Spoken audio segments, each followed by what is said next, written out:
जिस मूवी को आज मैं एक्सप्लेन करने जा रही हूँ उसका बेसिक पॉइंट ये है कि अगर इंसान को उसकी जिंदगी में उसकी डिजायर के मुताबिक सब कुछ मिलने लग जाए तो ये उसके लिए किसी खतरे से कम नहीं होता, क्योंकि उस इंसान का लालच बढ़ता रहता है और जाहिर है कोई भी चीज हासिल करने के लिए उसे कीमत तो अदा करनी पड़ती है। और अब चलते हैं मूवी की एक्सप्लेनेशन की तरफ। मूवी का मेन कैरेक्टर एक यंग कपल होता है जिसमें लड़के का नाम मैट और लड़की का नाम केट होता है। ये लोग एक छोटी सी सिटी में एक घर ले लेते हैं। मैट जो कि एक आर्टिस्ट होता है जबकि केट एक ट्रांसलेटर होती है, लेकिन वो दोनों इस जॉब को स्किप कर चुके थे और यहाँ पर उन्होंने कुछ न्यू करना। जिस घर में वो लोग शिफ्ट होते हैं उसके आसपास तो कुछ नहीं होता, लेकिन वो घर बहुत बड़ा खूबसूरत होता है। घर को एक्सप्लोर करते हुए मैट को एक अजीबोगरीब किस्म का रूम मिलता है और उस रूम के लॉक की चाबी भी उन्हें सामान में मिल जाती है। और जैसे ही वो दोनों उस रूम को ओपन करने जाते हैं घर की सारी लाइट्स खुद ब खुद ब्लिंक होना शुरू हो जाती है और इसके साथ ही लाइट्स ऑफ हो जाती है। अगले दिन ये लोग इलेक्ट्रिशियन को बुलाते हैं और उसे बेसमेंट में लेकर जाते हैं। और जब मैट बेसमेंट में जाता है तब वो काफी शॉक्ड हो जाता है क्योंकि बेसमेंट वायर से भरा हुआ है और यहाँ तक कि कोई भी कॉर्नर ऐसा नहीं था जहाँ पर वायर्स ना हो। और घर के नीचे बिल्कुल सेंटर में एक व्हील होता है जिसमें कुछ लाइट्स जल रही होती है। घर की सारी लाइट्स तो ऑफ होती हैं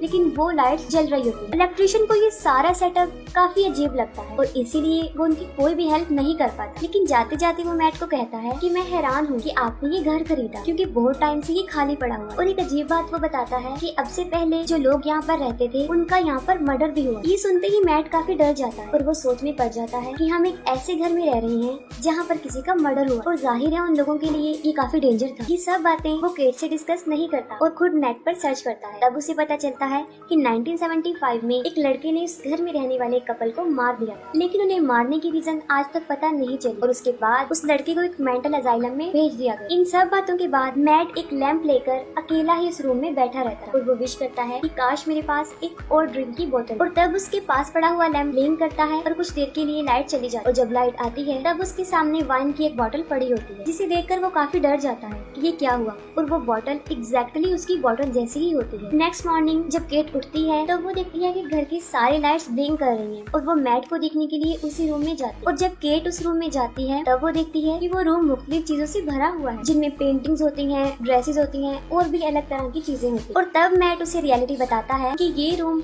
हमें हर वो चीज दे सकता है जिसकी हम विश करें। और मैट केट को भी विश करने को कहता है। इस पर केट कहती है कि मुझे अच्छी सी जॉब दे दो। इस पर मैट उसे समझाता है कि ये रूम कोई चीज देता है, जॉब नहीं दे सकता। किसी थीम की ख्वाहिश करो और फिर तुम्हें वो मिल जाएगी। तब वो पैसों की डिमांड करती है जिस पर वो लाइट फिर से ब्लिंक होती है और एक कॉर्नर में उन्हें पैसे मिल जाते। पहले तो केट को ये सब कुछ अच्छा नहीं लगता, इस पर मैट उसे काफी समझाता है, लेकिन इसके बाद उन लोगों को इसके बारे में काफी क्रेज हो जाता है और वो अलग अलग किस्म की ड्रिंक्स मंगवाते हैं, डायमंड्स विश करते हैं, expensive jewellery, expensive dresses wish करते हैं, ड्रग्स पार्टी और ऐसा काफी दिनों तक चलता रहता है। और उन सारे पैसों की वो एक दीवार बना देती है। उस रूम से वो लोग काफी कुछ ले चुके होते हैं, काफी खुश होते हैं, काफी एंजॉय कर चुके हैं, लेकिन अब उस रूम के इनवैलिड होने का टाइम आ चुका होता है जिस पर केट काफी परेशान रहने लगती है और मैट उसे फैमिली प्लानिंग के बारे में ट्राई करने का कहता है। लेकिन इस बात पर केट राजी नहीं होती क्योंकि इससे पहले भी 2 बार उसका मिसकैरेज हो चुका है। इन दोनों में काफी बहस होती है। तब फ्रेश एयर लेने के लिए मैट घर से बाहर चला जाता है और केट उदास होकर घर में ही बैठी रहती है। उसके दिमाग में एक अजीब सा आइडिया आता है और वो उस रूम में जाकर बच्चे की विश कर देती है। इसके बदले में उसे बच्चा मिल भी जाता है। जब मैट घर में आता है और उस बच्चे को रोता हुआ देखकर काफी हैरान हो जाता है और केट पर शाउट करता है कि हमने सिर्फ चीजों को विश करना था, किसी इंसान को नहीं। ये तुमने क्या किया और इसका अंजाम क्या हो सकता है। वो दोनों इमोशनली काफी वीक हो चुके थे और बच्चे को दोबारा गायब भी नहीं कर सकते। मैट इस घर में होने वाले मर्डर की आर्टिकल इंटरनेट पर देता है। तब उसे पता चलता है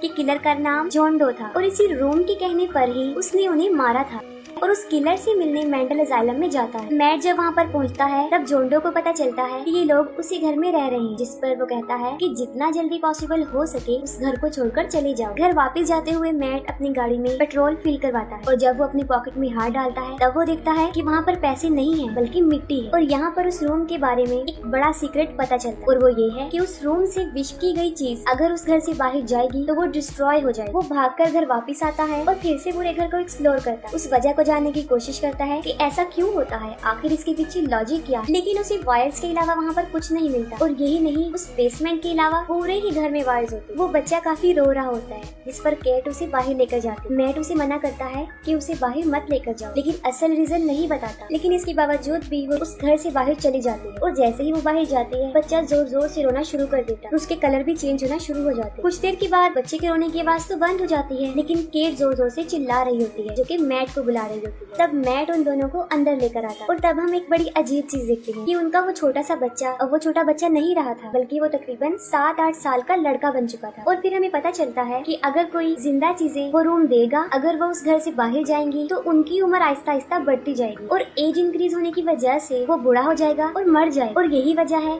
कि उसे अंदर रखना पड़ना था। जब ये सब कुछ केट को पता चलता है तब वो काफी शॉक्ड हो जाती है, लेकिन तब तक वो बच्चे को एक्सेप्ट कर चुकी होती है। और तब के बाद उन दोनों हस्बैंड वाइफ में रिलेशन कुछ अच्छा नहीं होता, यहाँ तक कि सेपरेट रूम में रहने लग जाते। केट अपने बच्चे शेन को ही अपना सब कुछ समझ चुकी और मैट अपने रूम में ब्लैक एंड व्हाइट कलर करता है। शेन देखने में, रहने सहने में बाकी बच्चों जैसा ही होता है, लेकिन उसका बाहर जाना अलाउ नहीं होता। और शेन को लेकर उन दोनों में काफी क्लैश रहता था। एक दिन उन दोनों के झगड़े की वजह से शेन सारी रात सोता नहीं है, वो उस पूरे घर में ही घूमता रहता है और घर में घूमते फिरते वो उस बेसमेंट में चला जाता है और उन वायर्स उस व्हील के पास पहुंच जाता है और आहिस्ता आहिस्ता उसके सामने सब कुछ एक्सपोज होना शुरू हो जाता है और वो उस रूम में भी चला जाता है। तब उसे उसका सीक्रेट पता चलता है कि वो इस दुनिया में कैसे है और उसे ये भी पता चल जाता है कि उसके पास काफी पावर्स भी हैं। तो फिर अगले दिन शेन अपने इमेजिनेशन से उस रूम को बहुत बड़ा गार्डन बना देता है, जहाँ पर बहुत सारे ट्रीज होते हैं, आइस भी होती है, जिसका वो स्नोमैन बना देता है। केट जो कि उस बच्चे के साथ खुश होती है क्योंकि वो उसे अपना बच्चा समझकर उसे पाल रही होती है, लेकिन मैट इन सब से खुश नहीं होता और उसे रियलाइज होता है कि उस बच्चे के पास काफी पावर्स, जिसका इस्तेमाल करके वो कुछ भी कर सकता है। और यही नहीं, वो बच्चा उनके लिए किसी खतरे से कम नहीं था। इसी दौरान मैट के पास मेंटल अजाइलम से जॉन डो का फोन आता है और वो अपनी रियलिटी बताता है कि उसने क्यों उस कपल को कत्ल किया। वो कहता है कि मैंने उस कपल को इसलिए मारा था क्योंकि उन लोगों ने उस रूम से एक बच्चा विश किया और वो बच्चा कोई और नहीं बल्कि जॉन डो ही होता। और अब जबकि वो बड़ा हो चुका था, उसे बाहर भी जाना था, चीजों को एक्सप्लोर भी करना था और एक नॉर्मल इंसान की तरह जिंदगी गुजारनी थी, लेकिन उसके लिए काफी रेस्ट्रिक्शन। तब रूम उसे कहता है कि तुम्हें बाहर जाने के लिए उसी को मारना पड़ेगा जो तुम्हें इस दुनिया में लेकर आया, और यही वजह है कि वो विश करने वाली औरत वो ही मार देता और इसके साथ साथ उसके हस्बैंड को भी मार देता और इसी वजह से वो जेल में भी चला जाता। ये सारी कन्वर्सेशन केट दूसरे फोन से सुन लेती है और गुस्से में गाड़ी लेकर घर से चली जाती है कि उसने कितनी बड़ी गलती कर। लेट नाइट वो घर ही नहीं आती और ड्राइव करती रहती है और घर पर शेन अपनी मदर के लिए पूछ रहा होता है, इस पर मैट को काफी गुस्सा आता है। तब मैट उसे रियलिटी बता देता है कि तुम्हें हमने उस रूम से विश किया था और अगर तुम इस घर से बाहर जाओगे तो 5 मिनट में तुम बड़े होगे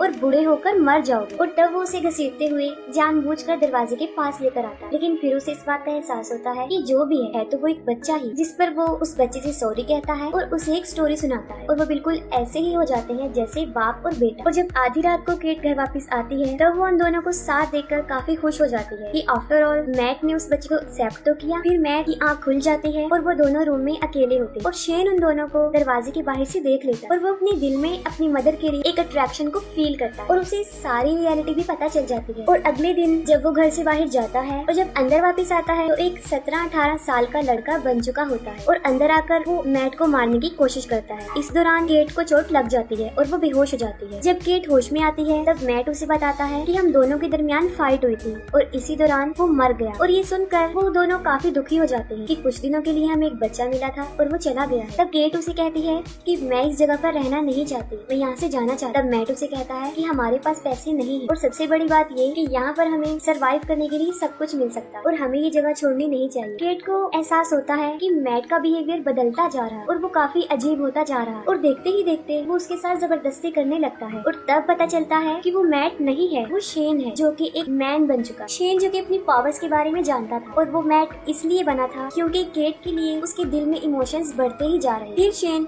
उस रूम को कन्वर्ट करके अपने घर जैसा ही बना लेता जैसा उनका घर था। केट जो कि बेहोश होती है, शेन उसे उठाकर उस रूम में लेकर जाता। मैट जो कि बेहोश होता है, उसकी आंख खुलती है और वो पूरे घर में उन दोनों को ढूंढता है, लेकिन इसके बावजूद भी वो दोनों उसे कहीं भी नहीं मिलती और यहाँ तक कि वो रूम भी लॉक होता है और उसके साथ वाली दीवार में वो बहुत बड़ा हॉल करके अंदर चला जाता और वहाँ पर उसे बहुत सारी वायर्स मिलती जिन्हें वो हटाकर उस दीवार के दूसरे पार चला जाता और वहाँ पर उसे अपने घर जैसा ही सारा एनवायरनमेंट नजर आता और तब मैट समझ जाता है कि सारा किया धरा शेन का है। और तब गेट के सामने दो मैट आ जाते हैं जिस पर वो काफी कंफ्यूज हो जाती है और यहाँ पर वो शेन को बुलाती है जिस पर वो रिस्पॉन्स करता है। तब उसे पता चल जाता है कि असली मैट कौन है और शेन कौन है और केट मैट को लेकर वहाँ से भागने लगती है, लेकिन वो सब कुछ शेन की पावर से हो रहा था। वो पूरे घर का सेटअप चेंज करना शुरू कर देता है और उन्हें भागने का कोई रास्ता ही नहीं मिला। जो असली मैट था वो तो घर से बाहर भाग रहे हैं जिस पर शेन भी उनका पीछा करता है, लेकिन तब तक वो लोग उस दीवार को पार करके असली घर में आ जाते और उनके पीछे पीछे शेन भी असली घर में आ जाता है और तभी मैट उसे खींचकर घर के बाहर लाता है और तभी केट दरवाजा बंद कर देती है। काफी देर बाहर रहने की वजह से उसकी उम्र बढ़ती जाती है और वो एक ओल्ड मैन बन के वहीं पर मर जाता है। इन सब के बाद केट काफी डिस्टर्ब रहती है और फिर वो उस घर को छोड़ देते हैं और इसके साथ ही मूवी एंड हो जाती है।